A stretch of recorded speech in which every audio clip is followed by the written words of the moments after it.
आर्हत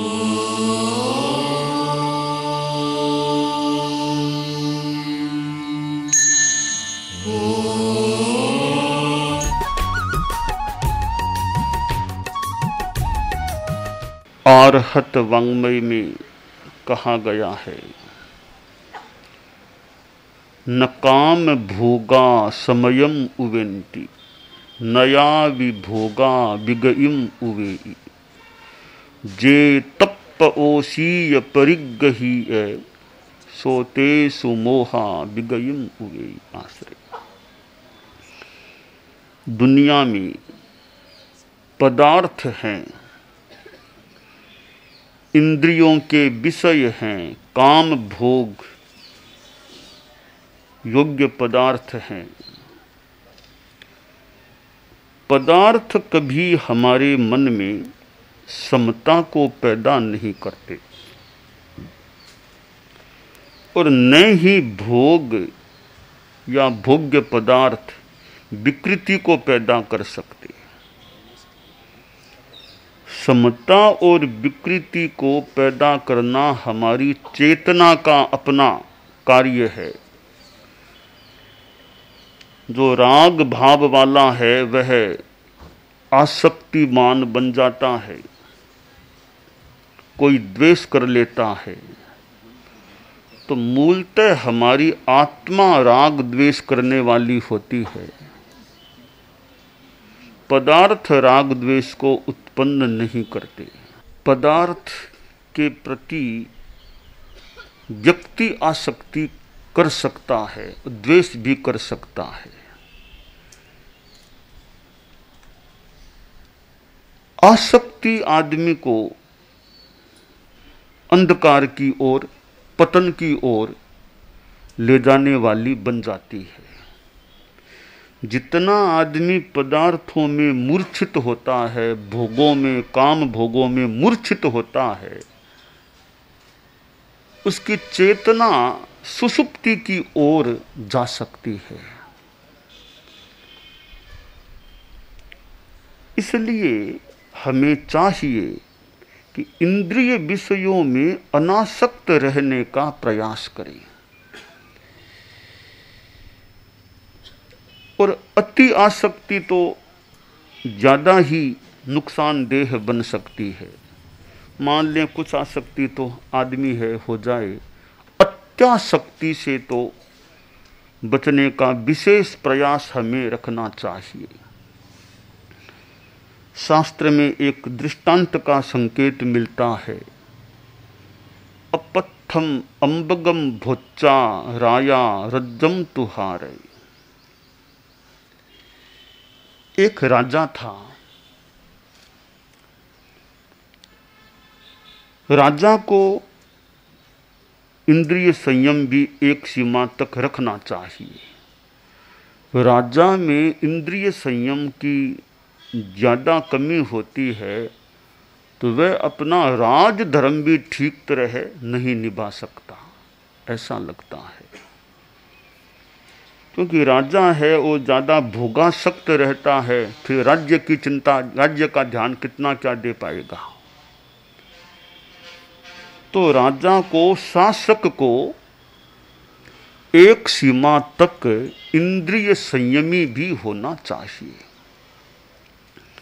राजा के 3 कर्तव्य होते हैं: सदवनम, असदनुशासनम, आश्रित भरणम। अपने राज्य में सज्जन लोग हैं, अच्छे लोग हैं, जनता है, सज्जनों की रक्षा करना यह राजा का धर्म है।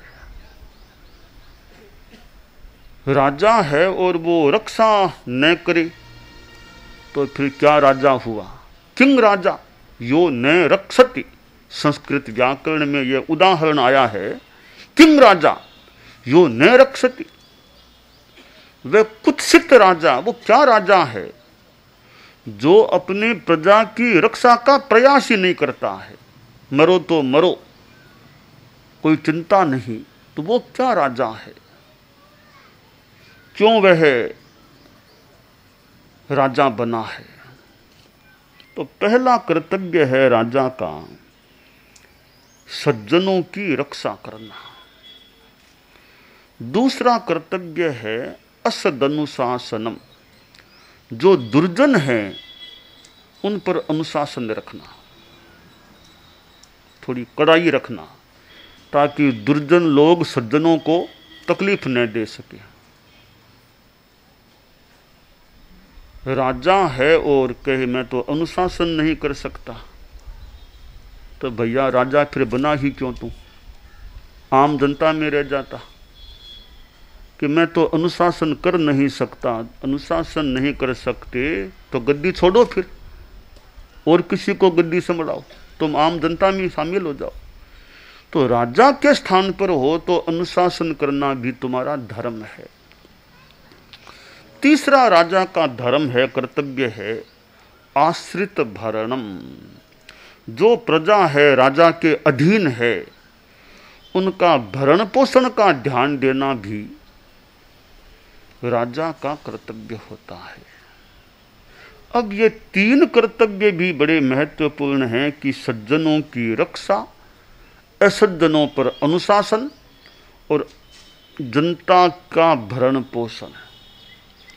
अगर राजा आसक्ति में ज्यादा रहता है, पदार्थों में, भोगों में, तो वह जनता की सेवा करने में कहीं असफल भी हो सकता है।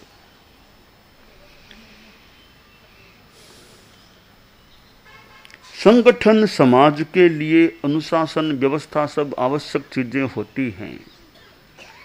राजा राजतंत्र प्रणाली में होता है और लोकतांत्रिक प्रणाली में चुनाव से जो सरकार बनती है उस सरकार का भी वही काम है। जो राजा की जगह सरकार होती है उसका भी वह धर्म होता है, सज्जनों की रक्षा, असज्जनों पर अनुशासन और जनता का भरण पोषण। तो वह राजा खाने में आम को बड़ा ज्यादा पसंद करता, ज्यादा आम खाने का बड़ा शौक था। नाश्ते में भी आम चाहिए, मध्याह्न भोजन में भी आम चाहिए, कोई सा भी मौसम आम चाहिए राजा को, तो 12 महीने आम चाहिए। आसपास के सचिवों ने, परिवार के लोगों ने कहा कि महाराज इतना ज़्यादा आम कृपा करके मत खाइए आप।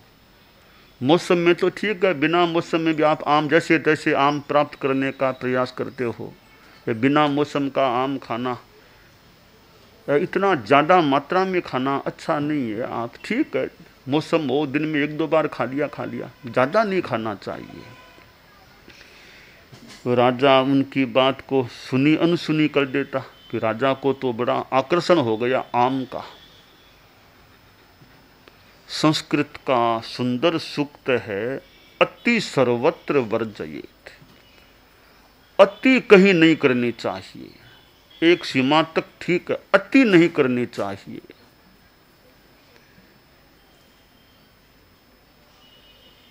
राजा इस बात को नहीं मानता कि मुझे तो आम चाहिए। वो कई वर्षों तक ज्यादा आम खाया तो कुछ शरीर में विकृति हो गई, गड़बड़ हो गई। राजा को तकलीफ होने लगी। उपचार का प्रयास किया गया, वैद्यों को बुलाया। एक अच्छा वैद्य आया, उसने राजा का शरीर का परीक्षण किया, नाड़ी को देखा और कहा महाराज बीमारी तो पकड़ में आ गई है, कोई लाइलाज नहीं है, दवाई दूंगा ठीक हो जाओगे। सचिव पास में था कि ठीक है आप दवा लिख दीजिए।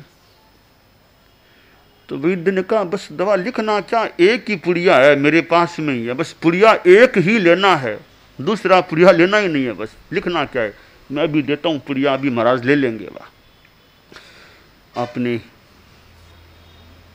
वो थैला था, बैग में से वो एक पुड़िया निकाला कि बस ये अभी पानी लाओ, एक पुड़िया मेरे सामने ही महाराज ले लेते हैं, बस खत्म, आगे दवाई है ही नहीं। फिर एक पुड़िया दिया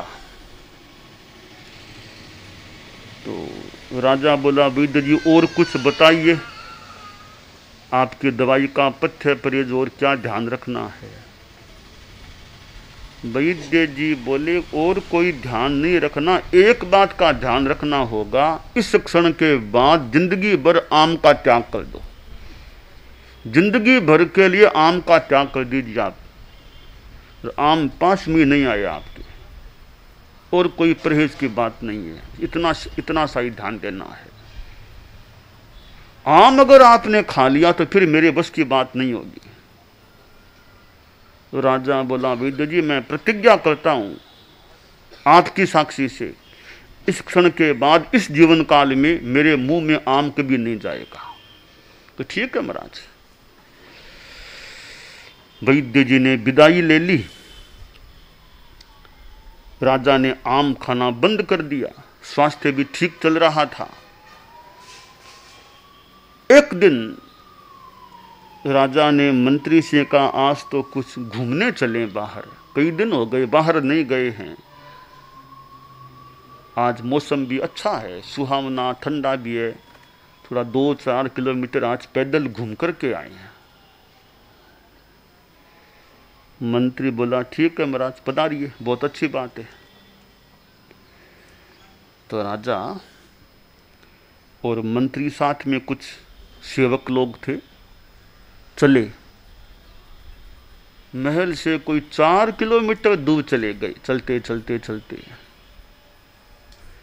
फिर राजा बोला कि अब तो थोड़ा विश्राम करना होगा, थोड़ी थकान आ गई है, क्योंकि चलने का काम कम पड़ता है, इन दिनों में और भी कम पड़ा, तो थोड़ी थकान आ गई, आधा घंटा विश्राम करना चाहूँगा। तो कोई आसपास जगह हो तो देख लो मंत्री। मंत्री जी बोले, महाराज जगह थोड़ी आगे आएगी, यहाँ तो जगह मुश्किल है, आगे हमारा सरकारी विश्रामालय है, आप वहाँ विश्राम कर लेंगे, यहाँ तो आसपास मुश्किल है। तो कहा, अरे मंत्री वो है ना, उधर बगीचा है ना, वो वहाँ चले, पेड़ हैं, पेड़ों के नीचे नीचे ही आज धरती पर ही बैठ जाए, कोई खास बात नहीं है। मंत्री बोला, महाराज वो बगीचा काम का नहीं है। क्यों? वो आम का बगीचा है, आपको आम के निकट नहीं जाना चाहिए। कि मंत्री क्या है, थोड़ी विश्राम तो करना पड़ेगा। ज़्यादा राजा का मन था तो मंत्री ले गया बगीचे में, आम का बगीचा था, आमों के केवल आमों के पेड़ थे वहाँ। तो प्रवेश द्वार से प्रवेश के निकट ही एक आम के पेड़ के नीचे राजा को बिठा दिया, छाया थी, हवा अच्छी आ रही थी। अब वो आमों को देखा तो राजा का वो पुराना प्रेम था आमों से, वो फिर उजागर हो गया। और निमित्त यह मिला कि राजा बैठा था, हवा का झोंका आया, एक आम टूट करके राजा की गोद में आ गिरा। तो राजा ने आम को हाथ में ले लिया, थोड़ा देखा और सूंघा, फिर मुंह लगा लिया आम के। मंत्री ने तत्काल आम को छीन के फेंका कि महाराज आप पधारिए, महल में पधारिए। थोड़ा आम का रस पी लिया राजा ने, महल में ले गया मंत्री राजा को। 2-4 घंटे बाद फिर वो तकलीफ शुरू हो गई जो पहले होती थी। वापिस उसी वैद्य को बुलाया गया जिसने पहले इलाज किया था। वैद्य ने देखा, नाड़ी का परीक्षण किया, कहा महाराज आम आरोगा था क्या? कहा वैद्य जी अब थोड़ा रस तो पिया था,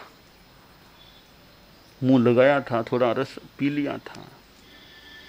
बोला महाराज अब आप माफ करना मुझे, अब मेरे पास कोई इलाज नहीं है। मैंने पहले ही आपसे कह दिया था कि आम का बिल्कुल परहेज रखना होगा।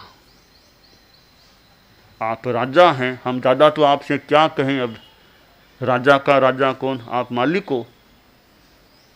और एक शरीर शास्त्रीय दृष्टि से जो मुझे कहना था वो मैंने आपको निवेदन भी कर दिया था स्वास्थ्य शास्त्र के हिसाब से कि आम नहीं खाना है।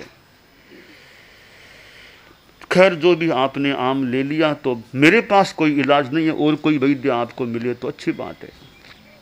वैद्य ने तो विदा ले ली और मंत्री ने भी सोचा अब इलाज इनसे बड़ा तो वैद्य मिलना ही मुश्किल है हमारे राज्य में, बाहर भी कोई जात नहीं है कोई इनसे बड़ा अच्छा वैद्य हो। ठीक है, अब जितना हो सके राजा की सेवा करें, जितनी तकलीफ कम हो सके। 2-4 दिनों में राजा का प्राणांत हो गया, देहावसान हो गया। अब यूं तो खैर मृत्यु तो निश्चित है ही, जीवन है तो मृत्यु भी है, परंतु हो सकता है इतनी जल्दी मृत्यु नहीं भी आती अगर संयम से रहा जाता तो शास्त्रकार ने कहा अपथम अंबगम भोच्चा राया रज्जम तुहारे। अपथ्य जो आम था वो खा लिया, खाने से राजा ने राज्य से हाथ धो लिया और जीवन से भी मानो हाथ धो लिया। यह आसक्ति है। तो अत्यासक्ति ही वर्जनीया प्रबुद्धि, अत्यासक्ति नहीं करनी चाहिए। तो यह इंद्रिय विषयों में जो आदमी आसक्ति करता है वह अपना नुकसान कर लेता है। जैन धर्म में श्रावकों के 12 व्रत बताए गए हैं, उनमें एक 7वां है भोगोपभोग परिमाण व्रत, भोगोपभोग का परिमाण करना। तो खान पान में भी संयम रखना। खाना है वो शरीर के लिए खाना है, यह भोजन जीवन के लिए है न कि जीवन भोजन के लिए है। भोजन हमारा एक सहायक तत्व है, इसलिए भोजन हम करते हैं। जीवन जीने के लिए भोजन है न कि भोजन करने के लिए जीवन है। जीवन के लिए धन है गृहस्थों के, पर न कि धन के लिए जीवन है। तो हम भोजन को एक साधन मान के चले, साधन है जीवन का, यह साध्य नहीं होना चाहिए कि आदमी भोजन के लिए जीवन का नुकसान उठा ले। तो भोजन में संयम हम रखने का प्रयास करें कि जिह्वा के लिए, केवल जीभ को अच्छा लगे, स्वाद आए इसलिए खा लेते हैं। तो जीभ को तो थोड़ी देर का स्वाद आ गया, बाद में परिणाम किसको भोगना पड़ता है? परिणाम और शरीर को भोगना। जीभ को क्या लगा, एक बार खा लिया, रस ले लिया, वो तो अंदर चली गई, अंदर बैठी है। अब परिणाम तो पेट आदि को भोगना पड़ता है। तो जीभ के थोड़े से इस सुख के लिए, स्वाद के लिए और शरीर को नुकसान उठाना पड़े, ऐसा काम नहीं करना चाहिए। बाकी तब थोड़ा आदमी का आकर्षण हो जाता है भोजन में, तो वह जानते हुए भी काम का नहीं इतना खाना, फिर भी खा लेता है कि खा लो अच्छा लग रहा है। तो अच्छा लग रहा है इतनी तो अच्छी बात है स्वास्थ्य के हिसाब से कि पेट तो ठीक है तब इतना वो खा पा रहा है, वरना तो खा पाना ही मुश्किल है। तो खाने की शक्ति है, अभी पचाने की भी शक्ति है। तो पचाने की शक्ति होने पर भी खाने का संयम रखें तो बड़ी बात है। अब बाद में डॉक्टर ने मनाही कर दी, शुगर हो गई, अब खाना नहीं है, मिठाई नहीं खाना, सब डॉक्टर ने ना कह दिया, अब नहीं खाते हैं। वो तो एक मजबूरी मान लो, डॉक्टर ने मनाही कर दी, शुगर हो गई नहीं खाना, या हार्ट संबंधी तकलीफ है नहीं खाना। एक शरीर सक्षम है, खा सकते हो, बीमारी कुछ नहीं है, फिर भी संयम रखें, वो बड़ी बात होती है कि हम आत्म कल्याण के लिए अपना संयम रखें, शरीर भी ठीक रह सके, आत्मा का कल्याण हो। इस प्रकार यह संयम रखना और आसक्ति से बचना, ये विशेष बात होती। तो हमारी जो इंद्रियां हैं, ये इंद्रियां हमारा नुकसान कर सकती हैं। सोमप्रभ सूरी ने सुक्ति मुक्तावली में जो कहा है, आत्मानं कुपथेन निर्गमयितुं यह शुक्लास्वायते कृत्याकृत्य विवेक जीवितरितौ यह कृष्ण सर्पायते यह पुण्यद्रुम खंड खंडन विधौ स्फूर्जत कुठारायते तम लुप्तव्रत मुद्र मिंद्रिय गणम जित्वा शुभम यूर्भव। इंद्रियां कैसी हैं कि इंद्रियां एक दुष्ट घोड़े के समान हैं जो आत्मा को कुपथ में ले जा सकती है, दुष्ट घोड़े के समान है। और कर्तव्य अकर्तव्य के विवेक रूपी जीवन का हरण करने के लिए ये इंद्रियां काले नाग, काले सर्प की समान है जो इस विवेक को नष्ट कर सकती है। और इंद्रियां एक कुठार है जो हमारा पुण्य रूपी जो बगीचा है, पुण्य रूपी बगीचे के पेड़ पौधों को नष्ट करने के लिए, काट गिराने के लिए ये इंद्रियां कुठार के समान हैं। और ये इंद्रियां ऐसी हैं जिनमें व्रत की मुद्रा मानो लुप्त हो गई है, व्रत त्याग कुछ नहीं है।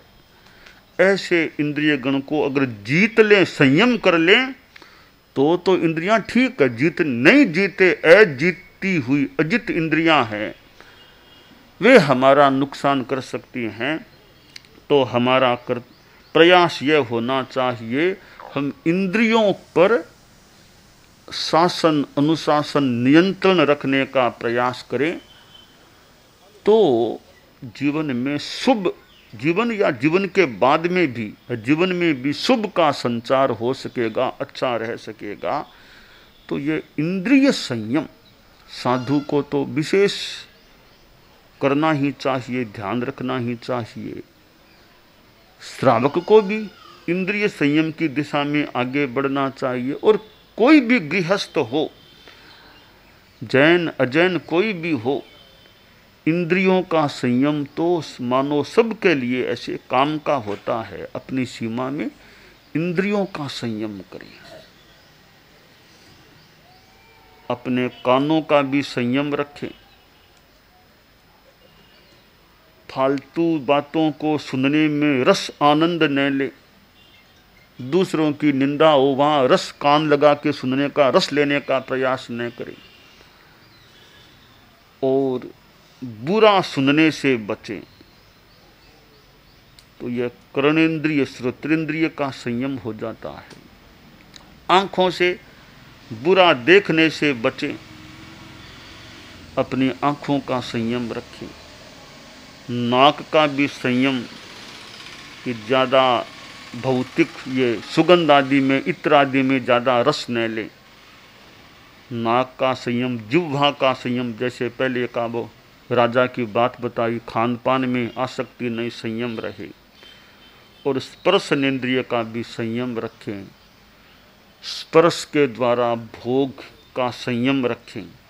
तो यूँ पांचों इंद्रियों का जो ज्ञानेंद्रियां हैं और 5 कर्मेंद्रियां भी हैं, हाथ पांव आदि, उनका भी संयम रखें। तो इंद्रिय संयम रखने वाला व्यक्ति सलक्ष्य सम्यक दृष्टि के साथ इंद्रिय संयम करने वाला व्यक्ति अपनी आत्मा का भी कल्याण करता है और बाह्य समस्याओं से भी मुक्त रह सकता है। कुछ समस्या मुक्ति सहज हो सकती है। तो यह हमारे जीवन के लिए बहुत अच्छी बात है। हम इंद्रिय संयम का जीवन जीने का प्रयास करें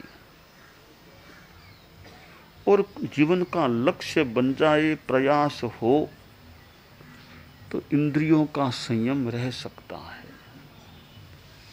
कितने लोग बरसी तप करते हैं, एक दिन उपवास एक दिन खाना, तो यह भी संयम है। बरस भर एक दिन न खाना और एक दिन खाना, यानी 6 महीनों का तो न खाने का हो ही गया, तो यह भी एक संयम है। और खाने में भी बिगड़ नहीं खाना, मिठाइयाँ नहीं खाना, तलवा नहीं खाना, जो स्वादिष्ट चीज़ें हैं उनको परित्यक्त रखना, यह भी तो कितना बड़ा संयम है। चीनी नहीं खाना, दूध में बिना चीनी नहीं लेना, दूध में भी चीनी नहीं लेना, यह भी एक संयम है। बिना चीनी का दूध, दूध में चीनी नहीं। चाय बिल्कुल नहीं पीना, यह भी संयम है। और कोई नमक, अलूणा नमक नहीं खाना, यह तो कितना अच्छा संयम। बिना अलूणा, बिना नमक नहीं खाना। आज नमक बिना की चीज़ कैसी लगती है, भाती भी कम है। बिना नमक की ऐसी चीज़ होती है जिसमें नमक मिलाया जाए और नमक न मिलाया गया हो तो अलूणी चीज़ खाने में अच्छी नहीं लगती। तो वो भी संयम है कि नमक नहीं है तो भी समता है। कोई नमक कोई भूल गया डालना तो भी समता रखी, कुछ कहा भी नहीं कि नमक डाला ही नहीं, आज शांति रख ली। इस प्रकार हम संयम का अभ्यास करें और हम इंद्रियों के गुलाम न बने, इंद्रियां हमारे नियंत्रण में रहें, तो यह एक साधना का अच्छा मार्ग है।